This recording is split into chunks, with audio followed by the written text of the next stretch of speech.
beautiful wrestling fans, and welcome back to another episode of Wrestling with My Sanity. Forgive me if I'm tired, guys. I'm kind of getting over a cold, and I was at work late last night, so you boys a little bit exhausted. But we are here today to talk about the Elimination Chamber coming up in 2 days. And predictions, I'll give you my full on thoughts, what I hope will happen, what I think will happen, all the above. So we'll get right into it here. We'll start off with the first couple matches being the um, Tiffany Stratton and Trish Stratus versus Nia Jax and Candice LeRae match. This match kind of thrown together at the last second, but it'll be cool because Trish Stratus obviously is from Canada, so this will be a cool little match. This, I imagine, will probably get sandwiched in the spot right after the first Elimination Chamber match, like they usually do. I'm sure they'll kick off probably with the women's chamber and then end with the men's chamber. So I expect this match to go on second. This should be fine. I'm not expecting anything crazy here, guys. I mean, Trish Stratus hasn't been in the ring in a while, and Nia Jax, as we all know, isn't the best. I think Candice LeRae and Tiffany Stratton are very good, especially Tiffany, but I'm not expecting a ton out of this match. This match should by far be the weaker match on the card, I think. But I think it'll be all right. I mean, it'll be fine for what it is. It'll be cool to see Trish get a fun little pop and tag with Tiffany Stratton. But I do fully expect that the baby faces will win this in Tiffany and Trish. So that is the result that I think will happen. We'll get right into the next match. This is the unsanctioned match between Kevin Owens and Sami Zayn. And this match could be very, very good. This honestly might be my match of the night contender. I think just from a quality perspective, it's always hard for the Elimination Chamber matches to kind of be great because obviously it's a gimmick match. There's six guys in there. You have a lot of moving pieces, and it is pinfall, last man standing. So whoever's obviously the last one in there is going to be the winner of the match. So, but this is a long-standing rivalry between these two guys. I mean, they've been wrestling in many promotions for many years now. And I think the promos between Kevin Owens doing cutting the promos in his car, and then he showed up to Sami Zayn's house and was kind of like watching him like a little peeping Tom action while he was playing with his kid and talking to his wife was really good additions to the storyline.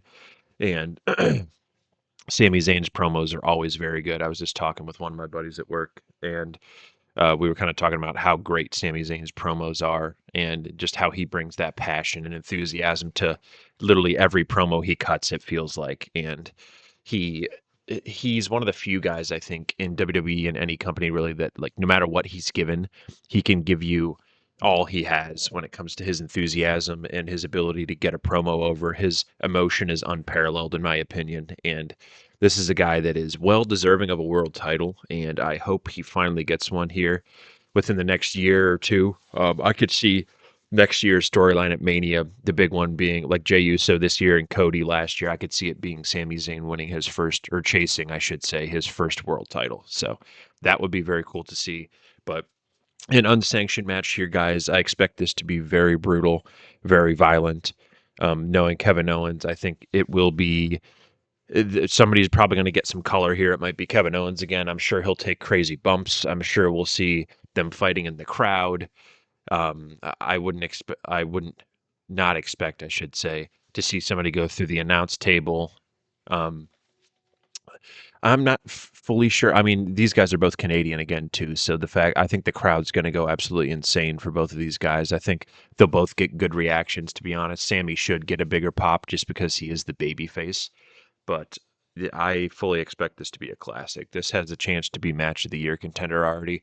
Granted, we're in the month of February and the month is almost over, but I very much expect this to be a very good match. This should be, all things considered, a 4 to 5 star match with these two guys that know each other so well, have fought so many times over the years, and outside of the ring, they are best of friends. So I expect this to be one hell of a match, guys, and it'll probably end up being our third match of the night. It'll be co-main event, I'm assuming, with the men's Elimination Chamber match. And with that said, guys, we will get into the only non-match on the card we'll talk about before we get to the two chamber matches and what I think could happen, what might go down. I think we have Cody Rhodes answering The Rock. So obviously on SmackDown, we had The Rock come out and confront Cody. He called Cody out, and we talked about this on the last episode. It seemed like a very long-winded segment.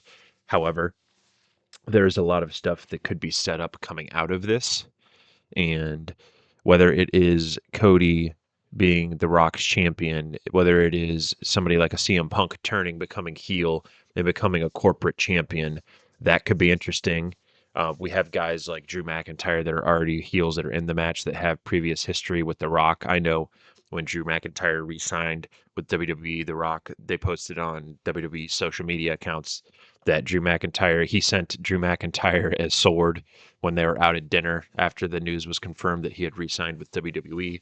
Um, he had a little run-in with The Rock as well on one of the TV shows. I can't remember if it was SmackDown or Raw, but because Drew's been kind of hopping all over the place, and The Rock obviously is not tied down to any one brand, so he kind of hops between both. However, this is one of the more intriguing storylines, and even though I know some people were upset about the story, I think the promo could have been a little bit better on SmackDown, but this is giving us a little more excitement here, guys. And when we're talking about a build to WrestleMania that thus far, in my opinion, I'm not sure what you guys think, let me know in the comments, but in my opinion, the build has not been great for WrestleMania thus far. And The Rock coming back hopefully gives it that little spark it needs to. We have somebody turn heel or we have something unexpected happen on a big show, and it kind of gets everybody talking and ready again because this is the go home show, guys, for WrestleMania. So after this, as far as I know, we do not have any more pay per views. Like I said, there might be a Saturday night's main event in there, but just knowing what we have seen thus far since Saturday night's main event has come back, we have not seen anything crazy happen on those shows. It seems to be a glorified episode of Raw, basically, where no title changes ever happen, nothing big happens. I mean, Jesse Ventura comes back, which is kind of cool, and they have Joe Tessitore out there doing his thing along with Michael Cole. But it very much seems to be a throwaway show where it's like if you're a WWE fan like me, obviously I'm going to watch it, but it's not an event where I'm going to have a bunch of people over and be like, "Oh, come over for Saturday night's main event," because the last couple just have not been that memorable, and that's just me shooting it straight with you guys. But I do in this segment, I expect Cody to turn down The Rock. The Rock came out on SmackDown as everybody's making fun of now and said, "I want your soul, Cody Rhodes." And as I woke up this morning, I saw that WWE is officially selling the Rock "I Want Your Soul" T-shirts, which is corny as hell in my opinion, but whatever. The Rock's the Rock, and he's going to market everything he can. But I do expect Cody to come out here, guys, and turn down The Rock's offer because I just don't see Cody being a heel right now. Although I think it would be interesting because he hasn't had a lot to do as champion in the last couple months, but I do expect Cody to turn him down, and I don't know where we go from there after he does do that. Maybe The Rock takes him out. Um, I don't know what we do with the whole "I want you to be my champion" thing. I don't. A lot of people are thinking maybe it's CM Punk. I don't think it's going to be that, even though I would like that. I think Punk works better as a heel, so I really would like to see CM Punk kind of turn into the heel time, turn up the intensity times 100 like he has in the past, and just start absolutely blasting people. But I'm not sure. Maybe he might get involved in the chamber match. I hope not. We still have Roman Reigns, who is a wild card in all of this because as of right now, Roman Reigns is not in the Elimination Chamber match. Um, and if shit, maybe that Roman's the guy that The Rock's partnering with. I hope not, because we've already kind of seen that and done that at last year's WrestleMania. But I do fully expect Roman to be a part of this, whether it is somehow he interferes in the chamber match or he costs Seth Rollins the match after Seth took him out at the Royal Rumble with the two curb stomps. So maybe we see that happen. But I think best case scenario, he gets a guy like CM Punk and kind of rolls with him. But you'll see from my Elimination Chamber prediction here in a minute what I think will happen with that match. So this is my one wild card, guys. This is something that I really don't know what's going to happen here. I'm not fully sure where they're going to go with this.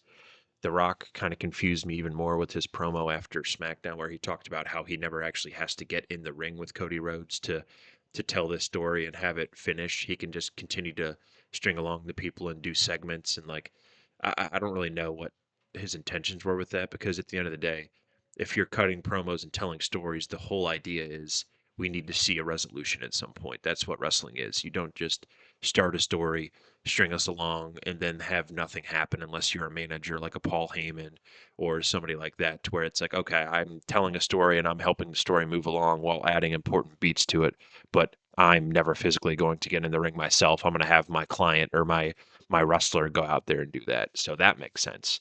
But we'll see. We'll see, guys. It could be an interesting segment here. And with that said, let's get into the Elimination Chamber matches. That's what you guys are all here for. And we will start off with the Women's Elimination Chamber match, which should be very, very good. This could be better than the men's, honestly, as I think they have been over the last couple years. We have Liv Morgan versus Alexa Bliss, and Bianca Belair's in there, as well as Bayley, Naomi, and Roxanne Perez. And kind of like I did with the Rumble here, I will give you guys who I think is going to win versus who I want to win. I will say we have some really good workers in here with Liv Morgan. Bianca Belair's a stud. Obviously, as we all know, Bayley can work her ass off, and Naomi.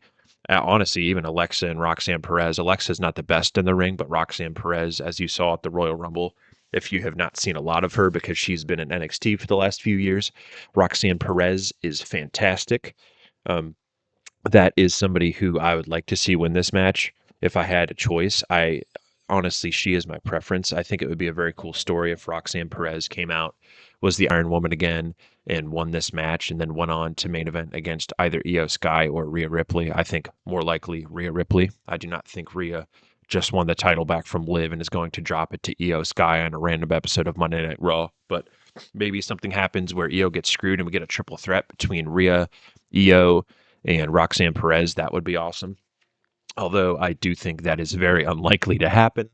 As much as I like Roxanne Perez, I just don't think they're going to give her that spot quite yet on the show of shows being WrestleMania this year. I think Roxanne might get the Bayley feud coming out of that because, as we know, the Elimination Chamber is going to set up your main events. They're going to get the next champion, it being Cody Rhodes for the men and Rhea Ripley, who has not been challenged yet for the women. So it will be that, whoever wins, but we can still set up feuds coming out of that like we always do. So Bayley's in there against Roxanne Perez. I expect them to go against each other for a while, have some heat, and then maybe Roxanne costs Bayley and it pisses Bayley off. Something like that to set up that match at WrestleMania. I think Roxanne might be. I have a feeling she's going to be runner-up again, guys. I really do. So I think she'll be second to last again, and then she will end up losing to whoever wins this match. I think if I had to put money on it, I would say that Bianca Belair is going to come out victorious, especially after her and Naomi just dropped the women's tag team championships on Monday Night Raw. That kind of was another green flag to me where it's like, okay, if I'm booking the show, Triple H, it makes a lot of, if I'm Triple H, I should say, it makes a lot of sense to take the belts off of those two before I have Bianca Belair go on and win the chamber. As far as somebody, the only person I really can't see winning this match at all is Liv Morgan, guys, just because we've seen Rhea versus Liv for the last 6-7 months now. We had the big angle at SummerSlam where Dominic left Rhea and went to Liv Morgan and then formed the new Judgment Day. We had all that go down, and since then we have seen Liv versus Rhea how many fucking times? It's felt like a dozen times at this point. So I do not think we will see that. So she is the only one I can see not winning. Alexa Bliss is in there. That's an outside shot. I think she has, in my opinion, the second best odds to win the chamber, right behind Bianca Belair. Bayley's a safe pick. That's not really any fun. I don't think Bayley's going to win it. Naomi would be cool, but I don't think Naomi's going to win it either. So I really think the two big names that have a chance to win it are Bianca Belair and Alexa Bliss, with the outside chance being Roxanne Perez putting on an Iron Woman performance and going on and winning. However, I do think it will be Bianca Belair, which I'm completely fine with. If you're a WWE fan and you've been following for years, this is one of the few women's matches / feuds that we have been waiting for a long time now. And I think Bianca versus Rhea Ripley would absolutely tear the house down at WrestleMania. I mean, at WrestleMania 39, guys, we had Charlotte Flair and versus Rhea Ripley, which was one of the best women's matches, maybe the best women's wrestling match I've ever seen outside of Sasha Banks and Bayley at one of the old NXT TakeOver events. But that will be a hell of a match. And if they're looking to add credibility and great match quality to the card at WrestleMania, I think you go with Bianca versus Rhea Ripley. Although I do think Rhea retains. I don't think there's a reason to give Bianca the belt there, but we'll see. We'll see what happens. I expect this to be a damn good match. You have some smaller women in there like Liv and Alexa Bliss and Roxanne Perez. And Bianca Belair's obviously got the most size in the match, but you'll see some cool spots. I mean, there's a lot of athleticism in there. Liv Morgan seems to always do some crazy shit, whether it's jumping off of a damn pod, the top of the pod, or somebody will come off of the chain link fence and do something crazy. So the women seem to get very creative in these matches, which is always fun to see. So uh, just to restate that, guys, Bianca Belair, I think, will win. Although I want Roxanne to win, I think Bianca Belair goes on to main event WrestleMania against Rhea Ripley. And we will get into the men's Elimination Chamber match next here. And our 6 contestants for that are John Cena, CM Punk, Drew McIntyre, Logan Paul, Damian Priest, which is kind of the random one, and CM Punk, or not CM Punk, I already said CM Punk, Seth Rollins, excuse me. And we have a lot of stories coming into this one, as we know, guys. Cena previously, after he lost the Royal Rumble, declared that he is going to go on to the Elimination Chamber. How it is best for business that he goes on to main event WrestleMania and win his 17th record-breaking world championship. He talked about. Since then, we have also had CM Punk qualify in Cleveland. He beat Sami Zayn for a show that I was at, and great main event. He qualified for the chamber there, and he talked with Cody about how he's going to stab him in the front, how he's his one only true friend. However, that does not mean that Cody is not a target for everybody in that locker room, and he's coming after Cody once he wins the chamber match. We've had a few good promos from Seth Rollins since then. Logan Paul, whatever, who cares? I mean, he's going to be in there. He's going to do a couple cool spots, but I could give a shit less about Logan Paul, guys, and I feel like a lot of us WWE fans feel the same. So he's just hopefully there to be a punching bag. If he wins, I think everybody would be like, what in the actual hell's going on here? But Drew McIntyre, main event talent as always. He hasn't really done a whole lot. Like he was on a tear there with his heel gimmick, and I think he's kind of cooled off a bit since then, a few months ago. Um, he just has not done a lot. He's had a couple decent matches, but he hasn't really had a lot to sink his teeth into since the whole CM Punk feud, in my opinion. So we'll see what happens with him in there. Um, this one is very unpredictable. Although I think again, there's 2 or 3 people that I think have with the highest odds of winning this match, being John Cena, CM Punk, and Seth Rollins being the top 3. Drew McIntyre, I could see it possibly as well, but to me, Drew McIntyre versus Cody Rhodes doesn't feel like a WrestleMania main event, even though if you're looking across the bay, Gunther and Jey Uso doesn't really feel like a WrestleMania main event either, and they're trying to make the best of it. So I could see it. I mean, they're 2 main event guys. However, John Cena versus Cody or a Cody Rhodes versus CM Punk, that's definitely more of a marquee matchup when you have a matchup like Jey Uso, Jey Uso and Gunther, who are 2 the more modern guys that haven't been around nearly as long as a Cody Rhodes and a John Cena have been. They don't bring the star power that those 2 guys bring, even though I love Gunther. And I think he's done a tremendous job, especially with his Intercontinental Championship reign. I don't think that Gunther and Jey Uso is going to be a knockdown, drag him out fight. I don't think it's going to be a 5-star classic. And I hope they prove me wrong. I always like being proved wrong on these things where it's like, okay, I think it's going to be a 3-star match. Go out and prove me wrong. Go out and tear the house down. But I think with this, the more I think about it, everybody, I think it is going to be somebody like a CM Punk winning. Just knowing Triple H and watching a lot of his content over the years with the NXT Black and Gold era back in the day, and even some of the stuff he has done recently with the Royal Rumble, having Jey Uso beat John Cena, it very much seems like Triple H does not like to do the obvious, and he does not like to have shows be predictable when he can.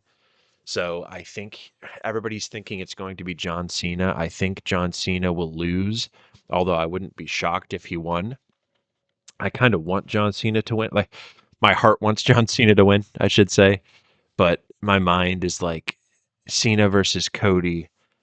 It would be fun. I don't know how good the match would be. After watching the Rumble guys and watching Cena in there, he does not look very good. And I'm just being completely honest with you guys, as I always do. Um, Cena looked old, man. He did not move around well. He's never been insanely great in the ring with his ring moves, but he could always sell his ass off. And he's had plenty of very, very good matches over the years with Shawn Michaels. He's had great matches with Randy Orton, Edge, you name it. He's had a lot of good feuds throughout the years, but I don't know if it just shakes out to ring rust and him not being around for a while. But his performance in the Rumble did not do anything for me, guys. He looked very old. He looked lackadaisical in there. He was kind of missing his spots by quite a bit. And this is another reason why I think when you announce a farewell tour and you missed the first 2 months of the year and you're missing big events like Cleveland, who's a huge wrestling city and a big wrestling state in Ohio, you're missing big cities on your farewell tour. I mean, if you were announcing a farewell tour and Triple H basically comes out and says he's cleared his whole year for us, and you miss the first 1/6 of the entire fucking year, I mean, this could have been time that was getting you ready for the Elimination Chamber, but instead, we're getting Cena come out in the Rumble match, which is already a gimmick match where everybody's timing is a little bit off because you're not used to 30-man battle royals. And Cena comes in there who hasn't wrestled in months, and then he looks pretty bad. And then the next match you have him in is a 6-man elimination chamber, another gimmick match where he's been in chamber matches before, but he hasn't wrestled a ton with many of these guys. So it's like you're throwing him in there again in a situation where I get it. You want to put him with people that can make him look good in workhorses like Seth Rollins, CM Punk, Logan Paul, who's very athletic. He's a younger guy that can really sell and kind of bump for him. Damian Priest, who's really good. So you're trying to put him with guys that can work and make him look more impressive. But I'm not sure. We'll see how it ends up shaking out here, guys. I would like to see Cena win his 17th World Championship at some point. I just have a feeling Hunter is going to swerve everybody and give us somebody like a CM Punk or a Drew McIntyre, although I want Cena to win. So that is my sentimental pick is John Cena, who I think will win. I think it will be CM Punk, and I think we get Cody Rhodes versus CM Punk at WrestleMania this year. And the other match, obviously, we talked about is Gunther and Jey Uso. And coming out of this, what more of a perfect time, everybody, to have CM Punk call upon Paul Heyman for his favor and be like, hey, Paul Heyman, listen, wise man, I want my favor now that you owe me. I want you to call your boy Roman Reigns, and I want you to take care of The Rock. Keep The Rock out of my business. I want you to keep The Rock away from Cody Rhodes. And that sets up The Rock versus Roman Reigns for WrestleMania. We have CM Punk versus Cody Rhodes for the WWE Undisputed Championship. And we have Jey Uso against Gunther for the World Heavyweight Championship. So I think that is 3 mega matches there, guys, with Jey Uso being a cool moment if he does end up winning it. If not, like I said, I wouldn't even be opposed to having Gunther just beat the living hell out of Jey in a good match and winning and retaining because I'm a big Gunther fan. But those 3 matches are big time, everybody. And I could see all 3 of those happening. Granted, I'm still not 100% what The Rock's doing. I mean, with a guy like that has so many things on his schedule, movies, different projects, WWE again now, he's on the board of directors. Like, you never know what the hell The Rock's going to do. So don't fully know what's going to happen there, but those would be 3 awesome matches. If you do go with somebody that's not John Cena to win the Chamber, the only thing I am somewhat worried about is what do you do with John Cena? If you do have that where it is a CM Punk versus Cody and you have Jey versus Gunther and you have The Rock versus Roman, what do you do for Cena? Do you have Cena face Seth Rollins at WrestleMania, possibly? Do you do Logan Paul? I mean, nobody really wants to see Elliot. I shouldn't say nobody. I mean, I don't want to speak for everybody, but I certainly don't want to see John Cena versus Logan Paul, even though it would be good to see Cena finally get a damn win under his belt in singles action again.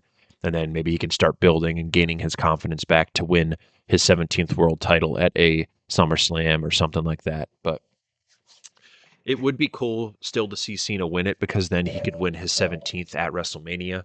Or maybe he loses at WrestleMania. Who knows? I mean, he could lose at WrestleMania and end up winning it again later on in the year against whoever has it. If CM Punk ends up beating Cody, maybe Cena wins it from Punk and holds it for like a month and then drops it to a Randy Orton or a Seth Rollins or whoever down the line. But that is my one concern if Cena does lose is what do we do with him? Because there's not a whole lot of guys left outside of Seth and Drew. Maybe you have Cena versus Drew McIntyre, because you're not going to turn Cena heel in his last 8 months of in the or not 8 months, I should say 9 months of being in the WWE.